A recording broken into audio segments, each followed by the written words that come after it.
ध्यान से समझिएगा जो मैं बता रहा हूं। कोई भी वाक्य ले लीजिए, चलिए मान लीजिए हमने एक वाक्य ले लिया, क्या, राम पुस्तक पढ़ता है। ठीक,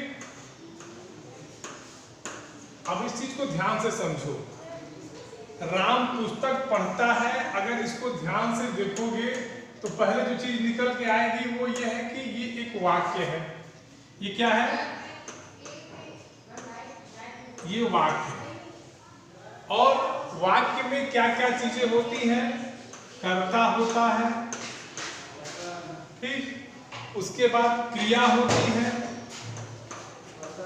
और उसके बाद कर्म होता है। ठीक, उसके बाद क्या होता है? कर्म होता है। इन तीनों को मिलाने से ही हमारा ये वाक्य क्या होता है? बनता है। इतना सबको क्लियर है? बोलिए। अब हमको पढ़ना क्या है इसमें से? वाच्य।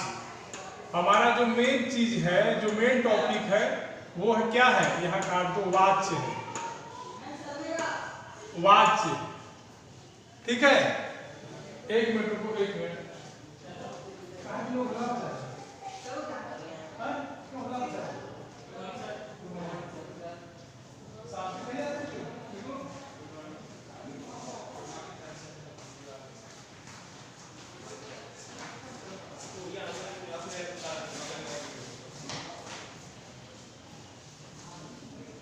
ठीक है बेटा, देखो वाक्य पढ़ना है, मैंने एक वाक्य का आपको उदाहरण दे दिया। इसके बाद अब इसमें से वाक्य क्या होता है इसको हम पढ़ेंगे। सबसे देखो, राम पुस्तक पढ़ता है, राम करता है। राम क्या है? करता है। पुस्तक क्या है? कर्म है। इसको हम अलग अगर पेन से हाईलाइट कर दें, पुस्तक को हम यहां लिख देते हैं, इसको पहले मिटा दें। इसको अगर हम मिटा देंगे यहां तो ज्यादा हमारे लिए प्रॉफिट हो जाएगा। ठीक,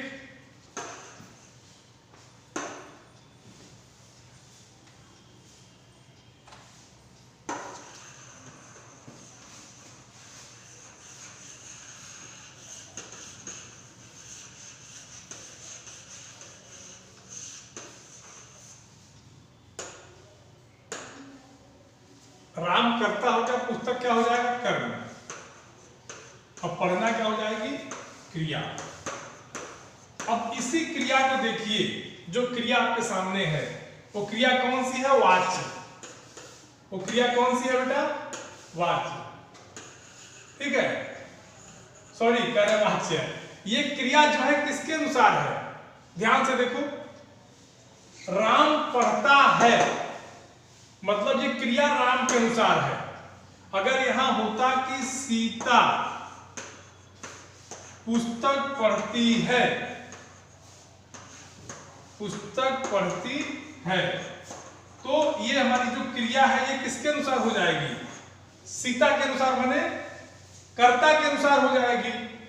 तो इसकी वाच्य क्या कहता है कि क्रिया के जिस रूप से हमें यह पता चले कि यह कर्ता के अनुसार है कि कर्म के अनुसार है अथवा भाव के अनुसार है, उसे वाच्य कहते हैं। ठीक, इसको मिटा देते हैं और फिर लिख देते हैं हम। ठीक,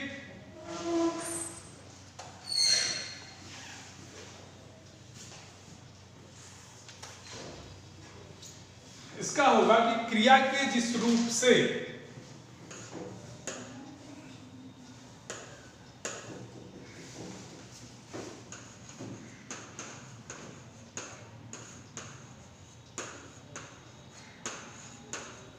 क्रिया के जिस रूप से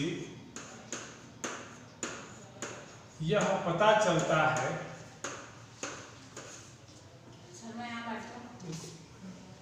यह पता चलता है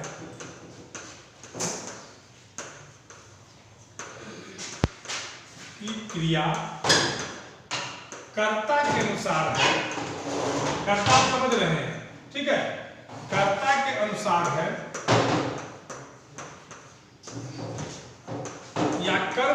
अनुसार है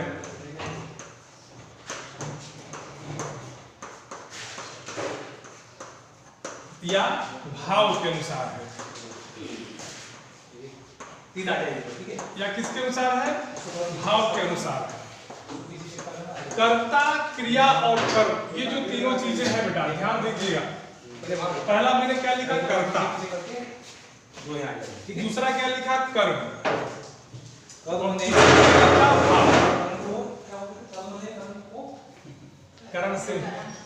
करण से ठीक। भाव, ये तीनों चीजें कहाँ की हैं? एक वाक्य की है, और वाक्य में ही क्रिया होगी और क्रिया से ही हमें वाच्य का पता लगेगा। ठीक, ये आपकी परिभाषा बन गई कि क्रिया के जिस रूप से हमें यह पता चलता है कि क्रिया कर्ता के अनुसार है कि कर्म के अनुसार है कि भाव के अनुसार है, उसे वाच्य कहते हैं। यहां लिख लो, वाच्य कहते हैं। ठीक, चलिए एक आपका ये परिभाषा हो गया। एक बार ध्यान से इसको देख लीजिए। जो परिभाषा आपको जहां कुछ न समझ में आए पूछ लीजिए। कोई भी शब्द ऐसा हो जहां आपको डाउट होता हो कि ये सब ये नहीं समझ में आ रहा है। ठीक,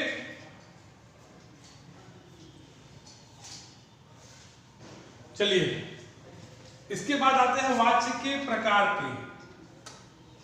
तो अगर वाच्य के प्रकार की अगर हम बात करें तो वाच्य मुख्य रूप से बेटा 3 प्रकार के होंगे। ठीक, पहला हमारा कौन सा होगा? कर्तृवाच्य। ठीक, पहला क्या होगा? कर्तृवाच्य। दूसरा क्या होगा? कर्मवाच्य। कर्मवाच्य। और तीसरा हमारा क्या होगा?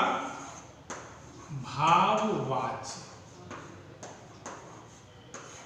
तीनों को ध्यान से देखो, कर्तृवाच्य, कर्मवाच्य और भाववाच्य। अब एक एक करके हम पढ़ते हैं। पहला कर्तृ। कर्तृ माने होता है करने वाला, कर्ता। ठीक, कर्म आप जानते ही हैं। और भाव, जब क्रिया आपकी कर्ता के अनुसार हो, यहां लिखते हैं, एक मिनट, जब क्रिया कर्ता के अनुसार हो तो वहां कर्तृवाच्य होता है। समझिएगा, अभी इसको बताते हैं।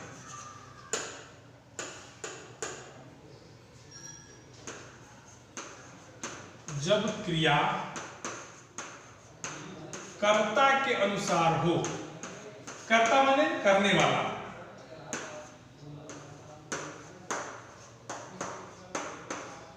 कर्ता के अनुसार हो तो वहां कर्तृवाच्य होता है। क्या होता है? कर्तृवाच्य। अब देखिए इसको समझिए, उदाहरण से, उदाहरण से समझिए। मैंने आपको पाठ के शुरू में, पाठ के पढ़ाने से पहले एक उदाहरण दिया था। क्या? कि राम पुस्तक पढ़ता है। ठीक, ये मैंने आपको दिया था उदाहरण ना, नीचे लिख लेते हैं। ये यहां लिख देते हैं, राम पुस्तक पढ़ता है। राम पुस्तक पढ़ता है। ध्यान से देखो। अच्छा बताओ इसमें कर्ता क्या होगा, ये बताओ पहले। राम। हाँ, राम कर्ता होगा। Very good. चलो राम को कर्ता बाहर निकाल लेते हैं। क्रिया क्या होगी? पढ़ता है। पढ़ता है। वेरी गुड, दोनों होगी। पढ़ता है ये पूरी हमारी क्या होगी? क्रिया। ठीक, और जब कर्ता मिल गया और क्रिया मिल गए तो कर्म अपने आप ही इसमें लगा हुआ है। वो हमारा क्या है? पुस्तक। अब जरा हमको ये बताओ, ये हमारी जो क्रिया है ये राम के अनुसार है, यानी कि कर्ता के अनुसार है, या पुस्तक अथवा कर्म के अनुसार है? किसके अनुसार क्रिया लगी हुई है? राम के अनुसार। राम के अनुसार क्यों लगी है ये बताओ। अच्छा, क्योंकि राम ही पुस्तक पढ़ रहा है। वेरी गुड, क्योंकि राम ही क्या कर रहा है? पढ़ने का काम कौन कर रहा है? राम कर रहा है। तो राम पुस्तक पढ़ता है, ये क्या हो जाएगा? कर्तृवाच्य क्रिया। कर्तृवाच्य क्रिया हो जाएगा, कर्तृवाच्य हो जाएगा। ठीक है, अब किसी को दिक्कत यहां तक? चलिए अगला देखते हैं, नेक्स्ट।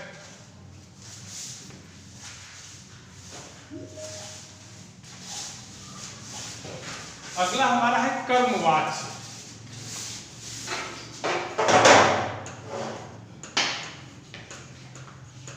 कर्मवाच्य जैसे कर्तृवाच्य उन्होंने बताया था कि क्रिया कर्ता के अनुसार होगी, उसी प्रकार जब क्रिया कर्म के अनुसार हो, जब क्रिया कर्म के अनुसार हो, किसके अनुसार हो? कर्म के अनुसार हो, तो वहां कर्मवाच्य होता है। कर्मवाच्य होता है, ठीक। देखिए अभी हमने लिखा था कि राम पुस्तक पढ़ता है, उसी को थोड़ा सा बदल के लिखते हैं कर्मवाच्य, क्योंकि राम को क्या करना है? कर्म कराना है। तो कैसे होगा? देखो, राम के द्वारा पुस्तक पढ़ी जाती है, पढ़ी जाती है, ठीक है। ये इधर राम के द्वारा क्या होता है? पुस्तक पढ़ी जाती है, ठीक है। अब कर्मवाच्य का इससे बढ़िया नजीर उदाहरण आपको मिलेगा नहीं, क्योंकि हमने कर्तृवाच्य में आपको पढ़ाया था कि राम पुस्तक पढ़ता है, और कर्मवाच्य में उसी वाक्य को बदल के लिख दिया कि राम के द्वारा पुस्तक पढ़ी जाती है। और कर्मवाच्य हमारा क्या कहता है कि जब क्रिया किसके अनुसार हो? कर्म के अनुसार हो। अब इसमें से आप कर्ता, क्रिया और कर्म तीनों छांटिए। जब आप तीनों छांट लेंगे, उसके बाद आप उसी सूत्र को जो मैंने आपको बताया उसको लगा दीजिए। क्रिया को देख लीजिए किसके अनुसार है, अपने आप चीजें समझ में आ जाएंगी। तो पहले कर्ता छाटिए, इसमें से कर्ता बाहर निकालिए। कर्ता क्या है इसमें? बोलो, कर्ता क्या है इसमें? राम। Ram, very good. चलो, नंबर 1 कर्ता इसमें राम है। दूसरा इसमें कर्म निकालो, अरे सॉरी, क्रिया निकालो।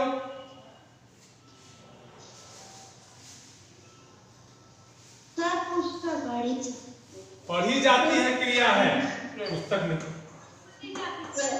हाँ, क्रिया। और कर्म क्या है? कर्म पुस्तक है। अब ये बताओ, जो क्रिया हमारी लगी हुई है, पढ़ी जाती है, ये क्रिया पुस्तक के अनुसार है कि राम के अनुसार है? बताओ बच्चा। पुस्तक के अनुसार। पुस्तक के अनुसार क्यों है? क्योंकि देखोगे तो पुस्तक स्त्रीलिंग में आता है, और पढ़ी पुस्तक हमेशा क्या होती है? पढ़ी जाती है। तो क्रिया किसके अनुसार है? पुस्तक के अनुसार है। अब पुस्तक इस वाक्य में क्या है? कर्म है। तो ये हमारा वाक्य कैसा होगा? कर्मवाच्य होगा, ठीक। बोलिए।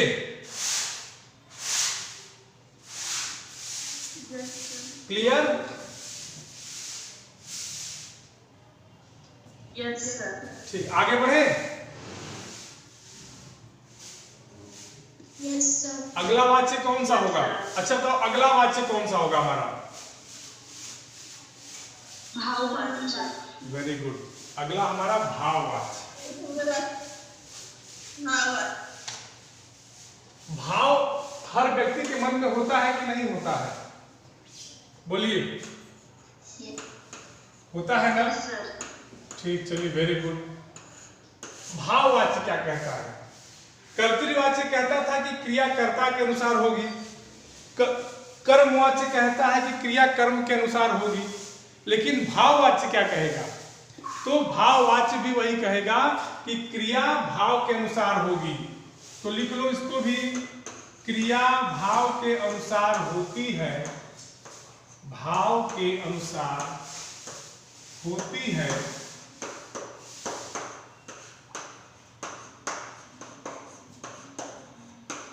तो वहां क्या होता है? कौन सा वाच्य होगा? बोलो जल्दी जल्दी। भाववाचक होता है। भाववाचक नहीं, भाववाच्य। भाववाचक संज्ञा होती है, भाववाचक नहीं बेटा, भाववाच्य होता है। जैसे अगर हम कह दें कि मुझसे चला नहीं जाता, हम लोग जब थक जाते हैं तो कहते हैं ना कि मुझसे चला नहीं जाता, कहते हैं कि नहीं?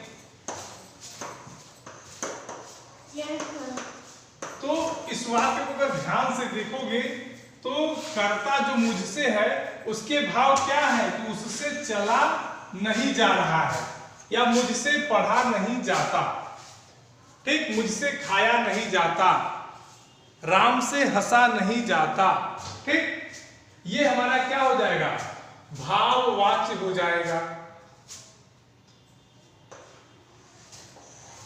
चीजें क्लियर हुई कि नहीं हुई ये बता दो। वाच्य की परिभाषा समझ में आई? Yes sir. वाच्य के प्रकार समझ में आ गए?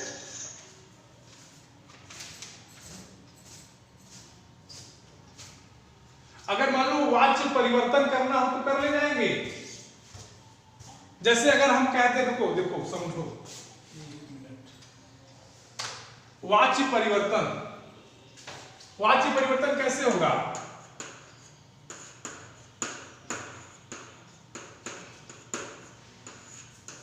जैसे कर्तृवाच्य है, ठीक, कर्तृवाच्य का अगर हम एक वाक्य लिख दें, मान लो लिख देते हैं सीता गाती है, एक वाक्य हम ये लिख दिए। अब इसका वाच्य परिवर्तन करना है आपको, मान लीजिए हमने कह दिया कि कर्मवाच्य बनाइए, तो कैसे बनाएंगे? कौन बताएगा? Very good. हाँ, मतलब जब आपको कर्तृवाच्य से कर्मवाच्य बनाना है तो आपको के द्वारा शब्द लगाना पड़ेगा, ठीक। सीता के द्वारा गाया जाता है, समझ गए? बोलिए, सीता के द्वारा गाया जाता। किसी को इसमें कोई दिक्कत है? आपको जब सुनो, एक जान लो, उदाहरण से नियम भी जान लो कि जब आपको कर्तृवाच्य से कर्मवाच्य बनाना हो तो आपको ये के द्वारा शब्द याद कर लेना है और इसी से आपको परिवर्तन चेंज कर देना है, कर्तृवाच्य को कर्मवाच्य में, ठीक है? हाँ, हमेशा की बात है। क्या बेटा?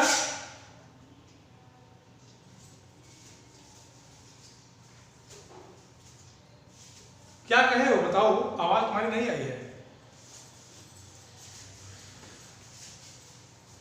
आपने क्या कहा है बेटा? बताओ, इस उदाहरण पर कुछ कहा है क्या आपने?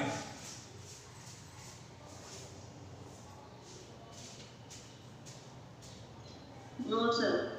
अच्छा, अब कुछ दिक्कत?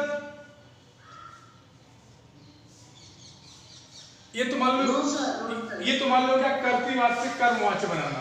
अगर आपको भाववाच्य बनाना है तब मान लो अगर सीता गाती है, इससे हम कहते हैं कि तुम इसको भाववाच्य में बनाओ, इसी वाक्य को भाववाच्य में बनाओ।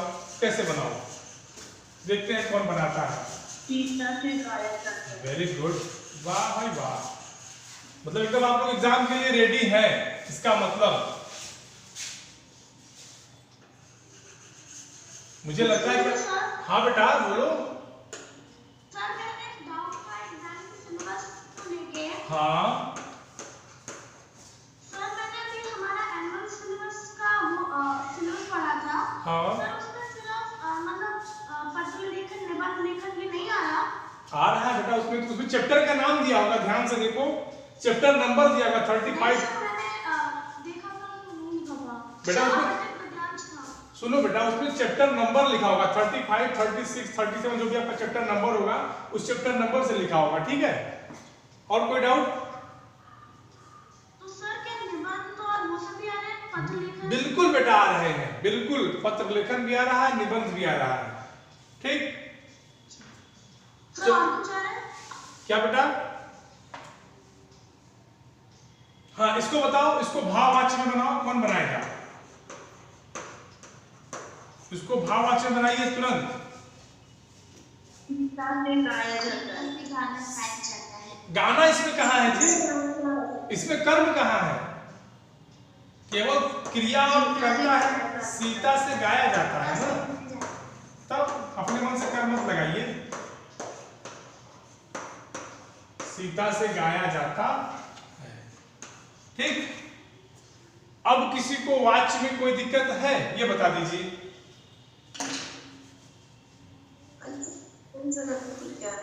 क्या बेटा बताओ, क्या दिक्कत है बताओ?